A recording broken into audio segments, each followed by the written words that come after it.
Okay, it is a hot one today. It is a hot one this week. It is a... Whoa, what a bananas week. And we're going to take some action on that today. In fact, I'm going to show you how I designed a protest poster in Affinity Photo and take you from step one to step whatever, so that you can do it yourself, or I'll even give you mine. Let's go! What's going on, everybody? My name is Dave Connery. I'm an artist and designer based in Long Beach, California, and I am I'm feeling a little... I'm not gonna lie, this week has been just the nuttiest. Sidebar, back in 1992, there were the Rodney King riots and the LA riots out here, and it was nuts, and I lived through that, and it was way worse then than it is now. This is not great. This is still an ugly situation regarding police brutality and whatnot, and we're not going to get too terribly political here, but I just wanted to let you know that I will not stand for racism, and I will not stand for leaders who maintain that, and so that is why we're doing what we're doing today. We're going to talk maybe a little bit about that, but we're mostly going to talk about how to build a poster in Affinity Photo so that you can take that and do with it what you will, whether it's a protest poster like ours, it's a community service poster, it's a band poster, gig poster, whatever you want to make a poster out of, you can do that in Affinity Photo, and I'm going to show you how. But not before I tell you, make sure that you hit that like button, you subscribe to the channel, you share this with all of your friends, and if you have any questions or comments, please put them below. Unless you're planning on trolling me and doing some weird political stuff, because then I'm just gonna ban you. I have no qualms against that whatsoever, just saying. But we're gonna keep it light, we're gonna keep it positive, we're gonna keep moving forward to what's the best thing for the future of this country, for the future of this planet. As deemed by me in this video. There might be other ways, but this video is some of it. Another thing I need to make sure that you guys understand something. This is the very first time I've ever done a narrated video. I've already created the poster, it's already done. You're gonna see it in a second where it's the time-lapse thing. I've done that part, and now I'm going to attempt to talk over it in a way that not only is entertaining and informational, but you know, I'm also sharing you the tidbits of like what I'm doing along the way. I've never done this type of video before, so excuse me if I get it a little bit off kilter, but we'll figure it out. You work with me, will you be open-minded to whatever gets presented, because I don't even know, because I haven't even started that portion yet, but we'll see. I hope it's great. All right, let's get into it. Okay, so first off, hi, I'm Dave, and what I'm doing here is I'm playing with my brush, the new brush, and it's fun! This is fun.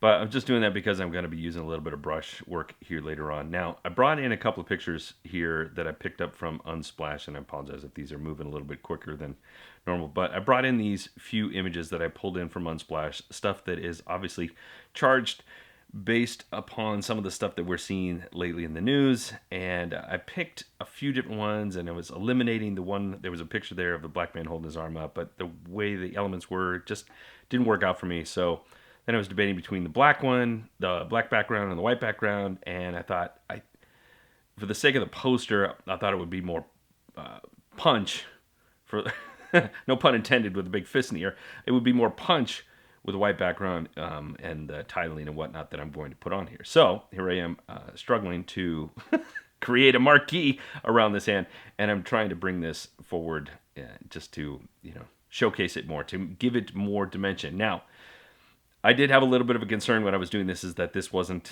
a black man's hand, it was a white man's hand. And I guess, I mean, that's fine. I'm an ally of black people here, and so I want to represent that. But I didn't really consider it too much. I didn't really overthink it, because what I'm going to be doing, you'll see here in a second, I'm going to be posterizing it pretty well. Like, I'm turning this into a halftone and make it just representational at best here, because I just wanted the idea of it. It doesn't really matter the identity of the person holding their fist up. It's just identity.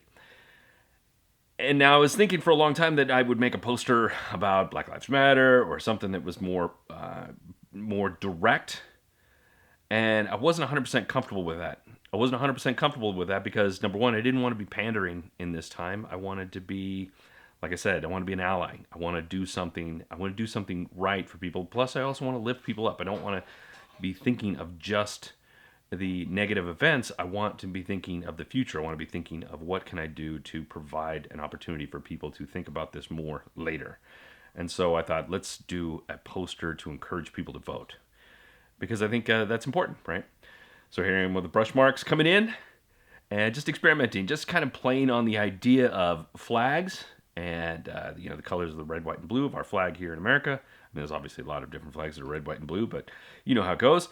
I'm an American. We're very America-centric, and we tend to forget that other people have things like that too. But I'm kidding. I'm only playing around with that. But what is important here is that we're just trying to elicit some idea that this is movement, that this is long may she wave, right? And these colors evoke that kind of idea. And obviously, from a political standpoint, from a campaigning type of standpoint, these colors resonate.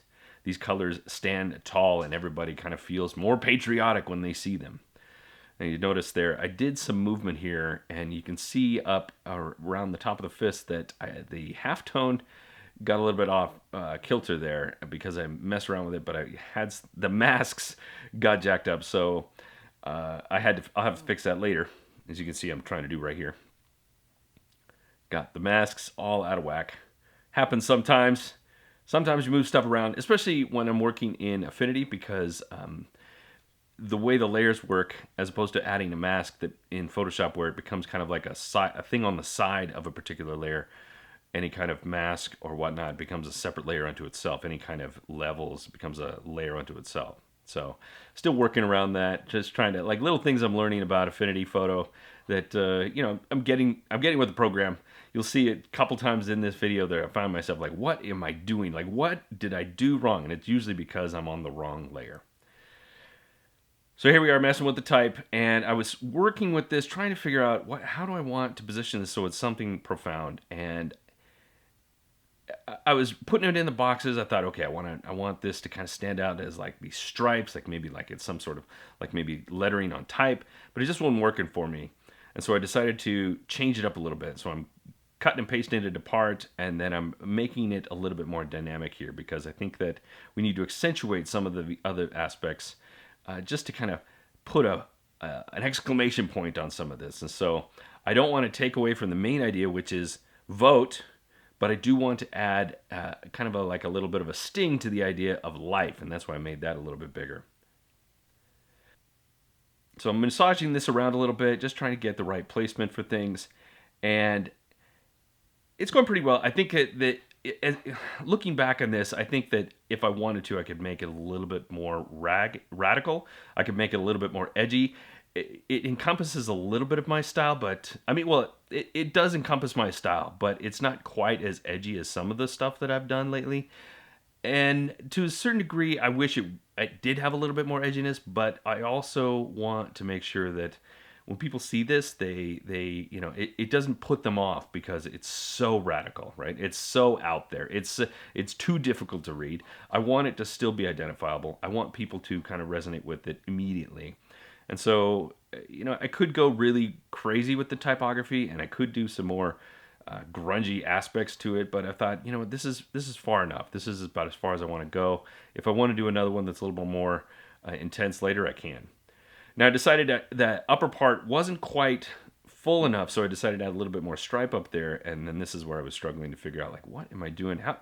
I couldn't figure out for the life of me how to get the painterly look across it, and it was just because I was on the wrong layer at the time. But the idea is that the stripes are going through the letters a little bit there, and yeah. So then I ended up like messing around with it some more, and then I added this layer. And this is something that I want to kind of highlight a little bit, and I'm going to slow this video down just a little bit to make sure you guys see what I'm doing here. Basically what I did is I added a gray layer and added some noise to it, and then put that gray layer on as an overlay, or actually a soft light, I believe I added to it, so that it gives it a little bit of a grit, a little bit of a grime, and so that it just feels more real. Because sometimes when you have like almost vectorized type on top of a rasterized image and whatnot, especially with this image that has the halftone look to it, it looks a little too clean edge. And so I add that little bit of that grit on there. I did think about also kind of adding maybe a little bit of a mask to kind of give this a little bit of distressing in different places, but I thought, no, you know what, I'm going to leave this just as it is. the grit that I have in there now is just enough grit, and so we'll leave it just like that. So that's pretty much it. That's this poster. This was a pretty easy one. It went pretty quickly. I can go super deep into some of these in another time of where I'm really getting some intense layers. But yeah, that's a simple one. That's a simple vote poster, and I hope you take it to heart. I hope if you haven't registered to vote for yourself, then please, I hope you do. But for all intents and purposes, if you have and you want to share this with somebody else, I have provided a link in the description so that you can actually go download the high resolution version of this poster for yourself to use it non-commercially, of course. I give you permission to share it, to print it out, to plaster it wherever you can. That's legal.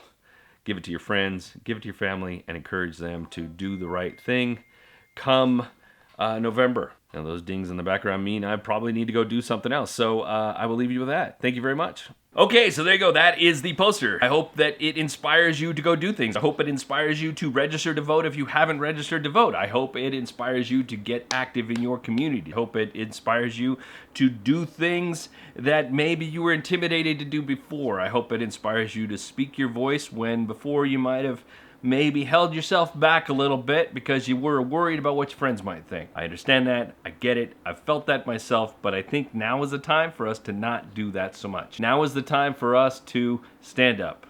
Now is the time for us to represent what we believe in. This is what I believe in, and I think everybody here should go vote. And if you haven't voted yet, or you already voted for the primaries in the American election, that's good. Good for you. Make sure you're still registered. If you moved, make sure you re-registered. If you changed states, make sure you re-register. And then in the general election, you vote again and make sure you bring a friend with you. Also, of course, I hope you got some value out of this as the poster design side. If you have any questions about that, how the process that if I skipped over anything, if I just kind of skirted past it because it was moving too fast and I got too jabber-jaw about the other stuff, let me know. Asking the questions, what maybe something you missed or something that I can help you fix, or if you want me to talk about something else or whatever. Anyway, I hope you got value out of it. I'm glad you're still here. I feel pretty good about this one so far, so we'll do more of these in the future, and I will be less soapboxy and more postery, or book covery, or catalog pagey. That's gonna do it for this one, folks. Thank you very much for hanging tough. Remember, if you haven't done so already, make sure you like and subscribe, make sure you comment below, make sure you share with a friend, and hit that bell because you never want to miss a thing. I'm out. Folks, remember, be good today, be even better tomorrow, vote. See ya.